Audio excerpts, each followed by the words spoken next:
Hello, hi viewers. Welcome to Filmy Zone. This is Karthik. So, ఈరోజు we are here with Shivu Balaji garu to talk about Kannappa. So, hi sir. Hello ఎలా ఉన్నారు sir? బాగున్నాను. Fine sir. So, second introduction, but very excited to talk about this film. ఇంకా చాలా ఉన్నాయి. So, నాకు ఉన్న టైంకి I just want to talk. So, it's a Magnum opus film. మాకు చెప్పినప్పుడు విష్ణు గారు కానీ మేము తిరుపతి విజిట్స్కి కానీ దీనికి వెళ్ళినప్పుడు ఈ described in one word that it's a Magnum opus film. మీరు చూస్తున్నప్పుడు ఈ స్టేట్మెంట్ నేను ఎందుకు ఇచ్చానో దానికి జస్టిఫై అవుతుంది అన్నారు. మీ పాయింట్ ఆఫ్ వ్యూలో ఏం చెప్తారు సార్ దీని గురించి? 100% నేను సపోర్ట్ చేస్తాను. నేను ప్రతి ఇంటర్వ్యూస్ కూడా చెప్తూనే ఉన్నాను. నేను మనం మూవీ అయిపోయిన తర్వాత బయటికి వచ్చేటప్పుడు you come with one aura, ఒక మైండ్ సెట్ ఉంటుంది. అంటే అది it makes you think. Exactly. ఒక గుడి నుంచి, ఒక పవర్ఫుల్ గుడి నుంచి మనం వచ్చామంటే why we call it powerful గుడి, ఎందుకంటే ఆ గుడిలో వచ్చేసి మనం వెళ్ళిన తర్వాత ఆ వైబ్రేషన్ అంత పవర్ఫుల్గా ఉంటుంది. ఎగ్జాక్ట్లీ. అండ్ వచ్చేసరికి అది ఆ వైబ్రేషన్ నుంచి అది తట్టుకోవడానికి you need some time. So అదేలాగా ఈ మూవీలో కూడా మనం అది ఫీల్ అవుతాము. అండ్ ఒక సినిమాని చూసిన తర్వాత, ఇప్పుడు మీరు చెప్పిందే, ఒక సినిమాని చూసిన తర్వాత ఆడియన్స్ ఎవరైతే చూసారో సో వాళ్ళు ఫీల్ అవ్వాలి లైక్ అరే నేను ఈ క్యారెక్టర్లో ఉంటే బాగుండేది, లేకపోతే ఆ క్యారెక్టర్ని మనం ఓన్ చేసుకుని ఇట్లా అని అదో టైప్ ఆఫ్ వాళ్ళ ఎక్కేస్తుంది అనమాట ఆ క్యారెక్టర్. ఇట్లా చేసే ఇట్లా ఒక మ్యానరిజమ్స్ ఉంటాయి అన్నమాట. సో ఇటువంటి మ్యానరిజమ్స్ కన్నప్ప నుంచి ఆడియన్స్ డెలివర్ చేయగలుగుతుందా? I don't think so. Mannerism అనేది అంటే ఒక స్టైలిష్ కమర్షియల్ మూవీస్కి మ్యానరిజమ్స్ అనేది ఇది ఉంటుంది. ఒక న్యాచురల్ ఇదికి మోర్ ఆఫ్ రియలిస్టిక్ మూవీ అని చెప్పొచ్చు మనం. ఓకే. ఎక్కడ వచ్చేసి ఒకటి ఫోర్స్ఫుల్గా మనం దాన్ని పెట్టినట్టు మనకు ఫీల్ అవ్వాలి. ఇది రియల్ లైఫ్లో అదే చెప్పిన కదా, ఐ వాంట్ టు కనెక్టివ్ ఆ మైండ్ ప్రాసెస్కి వెళ్ళాలి కదా. ఆ మైండ్ ప్రాసెస్కి వెళ్ళాలంటే ఇక్కడ నేను వచ్చేసి ఏదో హైపర్ చేయట్లేదు, మేక్ యూ థింక్ చేస్తున్నాం ఇది movie. So it is more of knowledgeable and understanding about our history. Okay. So ఈ మూడ్ వేరు total. Okay. So sir, textures wise of a సినిమా, ఒక టెక్స్చర్ బాగుండాలంటే దాంట్లో ఉన్న లేయర్స్ కూడా కంప్లీట్గా చేయాలి. Whatever the script or screenplay ఏదైనా. So present audience point of view is completely different, totally changed. So ఇదివరకు యాక్సెప్ట్ చేసినంత సినిమాలు ఇప్పుడు ప్రజెంట్ యాక్సెప్ట్ చేయలేకపోతున్నారు బికాస్ ఆఫ్ మెనీ రీజన్స్. ఒక్క షాట్లో డైవర్ట్ అయినా సరే సినిమా బాగాలేదు అని చెప్పేసి ఓన్ రివ్యూ ఇచ్చే సినిమాని ఎంత దూరం అయినా పాడి చేయడానికి ఎంత దూరం అయినా తీసుకెళ్తున్నారు. So I'm not saying every one, some set of audience చిన్న పాయింట్ నచ్చకపోయినా మొత్తం ఉన్న కష్టాన్ని ఆపేస్తున్నారు. సో అటువంటి type of point of chance Kannappa ఇస్తుందా? మోస్ట్లీ ఉండదు. బట్ అలా ట్రై చేయాలి, ఆ బ్యాడ్ రివ్యూస్ ఇవ్వాలా అనేవాళ్ళు నేను కలిపురుషులను పేరు పెట్టేశాను ఆల్రెడీ. అవునవును, మన సో ఎగ్జాక్ట్లీ వాళ్ళు కలిపురుషులే వాళ్ళు.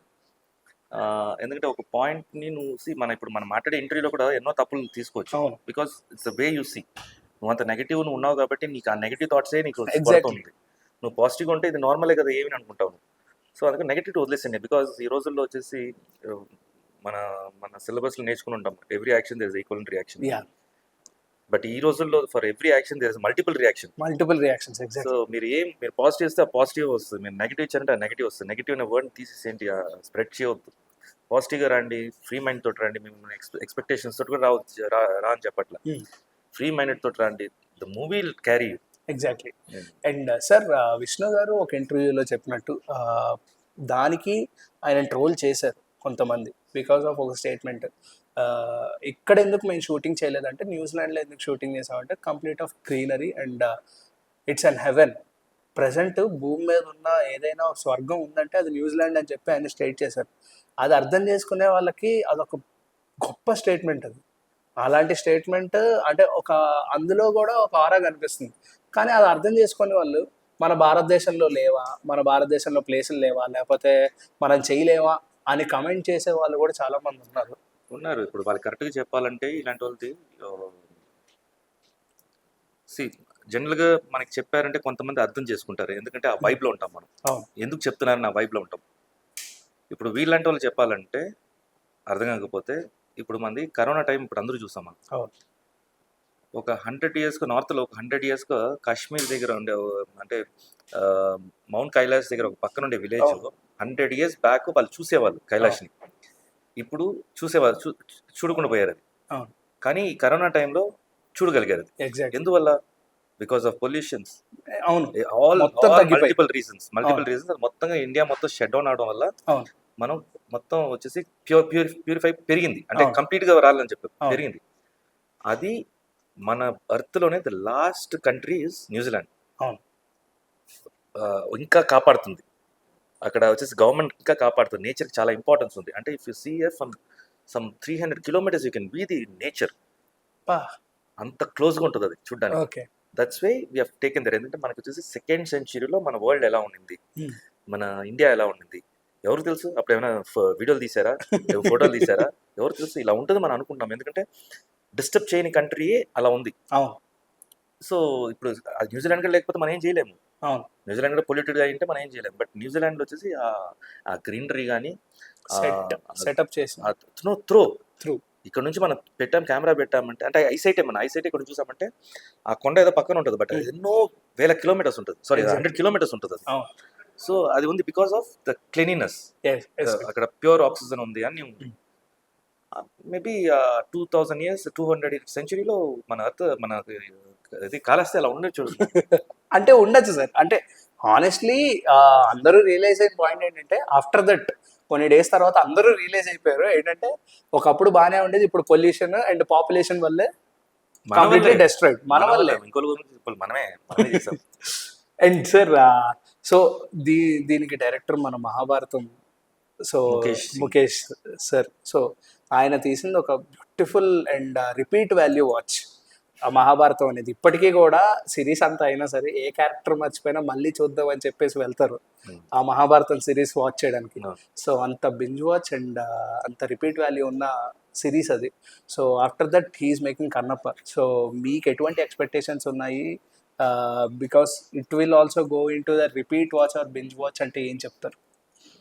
డెఫినెట్గా చూస్తారు. బెంచ్ వాచ్ అనేది డెఫినెట్గా జరిగేది. అది రిపీట్ వాచ్ అనేది depends on public to public, person to person.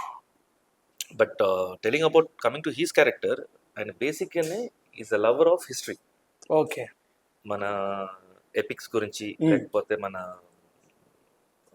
పురాణ మీన్స్ లైక్ మన హిస్టరీస్ గురించి అన్ని ఆయన బాగా ఇంట్రెస్టింగ్గా వింటాడు. And like to travel different places, cultures గురించి చాలా హ్యూజ్ రెస్పెక్ట్ ఇస్తారు ఆయన. ఆ సబ్జెక్ట్ని తీసుకోవటమే వచ్చేసి ఒక సెన్సిబుల్ ఎన్వైరన్మెంట్లో తీసుకుంటాడు. ఇలా వెళ్ళిపోదాం కాదు, దాన్ని ఎలా చెప్పగలుగుతాం, ఎంత అందంగా చెప్పగలుగుతాం, అందరికీ నచ్చేలాగా ఎలా చేయగలుగుతాం అనేది ఆ మైండ్ ప్రాసెస్ ఉండేది అతను. సో అతను కన్నప్పకి ఆ విషయం చెప్పాలంటే ఒక పెద్ద అసెట్ ఆయన. సో వాళ్ళిద్దరికి ట్యూన్ అయింది అలా. ఓకే. సో వాళ్ళు కలిసి మంచి ప్రోడక్ట్ని డెలివర్ చేశారు.